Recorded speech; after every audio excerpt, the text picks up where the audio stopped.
दोस्तों नमस्कार। दोस्तों आज का विषय है कि अगर कोई व्यक्ति किराएदार है आपकी संपत्ति में तो कितने समय बाद वो उस किराए वाली संपत्ति का मालिक हो सकता है या हो जाता है। दोस्तों ऐसा बहुत बड़ा भ्रम इस समय फैला हुआ है लोगों में कि कोई किराएदार है वो हमारी संपत्ति पर कब्जा कर लेगा और भविष्य में वो मालिक बन जाएगा। और बहुत सारे किराएदार भी हैं जो अपना यही सोच करके किराए पर संपत्ति लेते हैं कि हम इस प्रॉपर्टी के भविष्य में मालिक हो जाएंगे। दोस्तों सबसे पहले तो मैं आप लोगों को ये बता दूं, किराएदारी दो प्रकार से है। एक तो है एग्रीमेंट के थ्रू किराएदारी, जैसे आप किसी जगह को, कमरे को, मकान को या खेत को किराए पर लेते हैं तो एक एग्रीमेंट करवाते हैं, एग्रीमेंट होता है और वो एग्रीमेंट एक निश्चित समय अवधि के लिए हो सकता है। बहुत सारे लोग जैसे बैंक को आप किराए पर देते हैं जब अपनी जगह, तो बैंक तो 30 वर्षों का, 20 वर्षों का, 25 वर्षों का एक एग्रीमेंट बनवाते हैं और उसमें सारी टर्म एंड कंडीशंस लिखी रहती हैं। और इसी तरीके से जब आप किसी व्यक्ति को रहने के लिए देते हैं तो एक एग्रीमेंट बनवाते हैं और अधिकांश वो 11 महीनों के लिए, लोगों में भ्रांति है कि 11 महीने का एग्रीमेंट बनवा लेना चाहिए, 11 महीने से ज्यादा का गलत हो जाएगा। वो गलत क्यों हो जाएगा ये बात मुझे लगता है बहुत सारे लोगों को नहीं मालूम है, जिसको जान लेना जरूरी है। इंडियन रजिस्ट्रेशन एक्ट में 11 महीने से ज्यादा समय के लिए कोई भी अगर एग्रीमेंट होता है तो उसको रजिस्टर्ड होना बहुत आवश्यक है। आप अगर कोई एग्रीमेंट करते हैं किराएदारी का और वो बहुत लंबे समय के लिए है तो उसको रजिस्ट्रार ऑफिस में रजिस्टर्ड करा दिया जाना बहुत जरूरी है, रजिस्टर्ड करा देना चाहिए। तो अगर वो ऐसा एग्रीमेंट रजिस्टर्ड हो गया है तो आपको कोई परेशानी नहीं है, वो चाहे जितने दिनों का हो।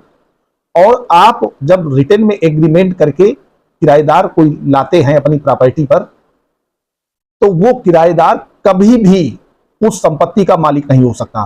क्यों नहीं हो सकता? क्योंकि वो किराएदार है, टेनेंट है। वो आपको किराया न दे तो किराया न देने का आप मुकदमा ला सकते हैं। वो कोई उसमें और ऐसा काम करना शुरू कर दे, पता चला कंस्ट्रक्शन शुरू कर दिया है, वो किराएदारी के हिसाब से किसी को बेच देता है, तो उन पे सब पे मुकदमे आ जाएंगे। लेकिन वो लीगली मालिक तब तक नहीं हो सकता जब तक आप उसको उस किराए वाली संपत्ति को बेच न दें। जैसे आप वही संपत्ति अगर उसी किराएदार को सेल डीड कर देते हैं, बेच देते हैं, तब वो व्यक्ति उस मकान का मालिक हो जाएगा, तब तक नहीं।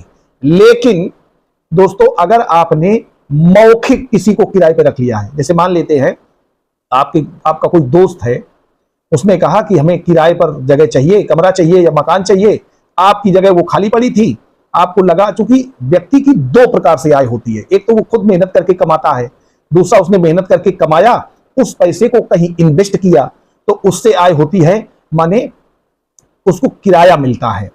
इसको इनकम टैक्स में भी, चूंकि ये पैसा आपकी इनकम में ही आता है, इस पर इनकम टैक्स भी देना पड़ता है, रेंट। और इनकम टैक्स जब रिटर्न भरी जाती है तो इसका एक अलग हेड होता है, रेंट से कितनी इनकम हुई।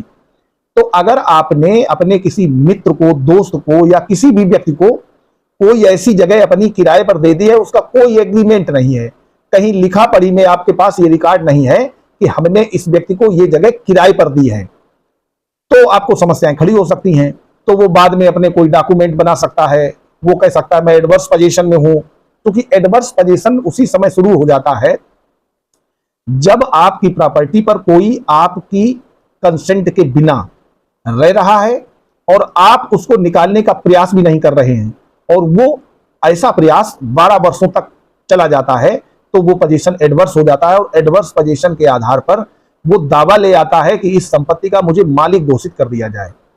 तो दोस्तों जब भी कोई ऐसा किराएदार जिसकी कोई लिखा पढ़ी नहीं है, तो अब इस मामले में हमारी राय ये होगी आप सभी उन साथियों से, सम्मानित साथियों से, सम्मानित व्यूवर्स से, कि अगर आपके किसी मकान में कोई व्यक्ति रह रहा है, वो किराएदार है और उसको ना तो आप किराया देने की रसीद देते हैं, जैसे मान लीजिए वो किराया आपको गूगल पे से दे देता है, तब भी वो किराएदार नहीं माना जाएगा, आप उसको साबित नहीं कर पाएंगे। वो कहेगा साहब इन्होंने हमसे पैसे उधार लिए थे, वही है ये, या इनको देने थे वो हमने वापस कर दिए हैं। आप कैसे उसमें दिखाएंगे कि हमारा टेनेंट है, किराएदार है?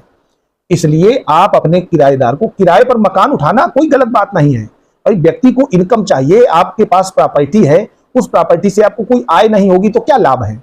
आपको तो आय चाहिए, और वो नीडफुल पर्सन है, उसको जरूरत है रहने की, तो वो रहे भी और इंजॉय करे उस प्रॉपर्टी का। लेकिन उस प्रॉपर्टी का एंजॉय लीगली कराइए आप उससे। तो आपका अगर कोई पुराना किराएदार है और आप उसको किराएदारी की रसीद नहीं देते हैं, तो आप रसीद देना शुरू कर दें और एक ऐसा रसीद कट्टा बनवाएं जिसमें बीच में काउंटर पार्ट हो या कार्बन कॉपी हो, उसमें उसका नाम, उसका पता, उसका मोबाइल नंबर, वो कब से किस महीने का किराया है, कितने रुपए है, और उसके सिग्नेचर भी करवाइएगा, अपने रिकॉर्ड में रखिएगा। माने वो आपकी किराएदारी स्वीकार कर रहा है। जैसे आप तो कह रहे हैं किराएदार है, वो कहता साहब हम तो किराएदार है नहीं, हम तो मालिक हैं या हम इस पे एडवर्स पोजीशन में हैं, तब आप क्या करेंगे? तो आगे मुकदमे न बढ़े, आपको कोई तनाव ना हो।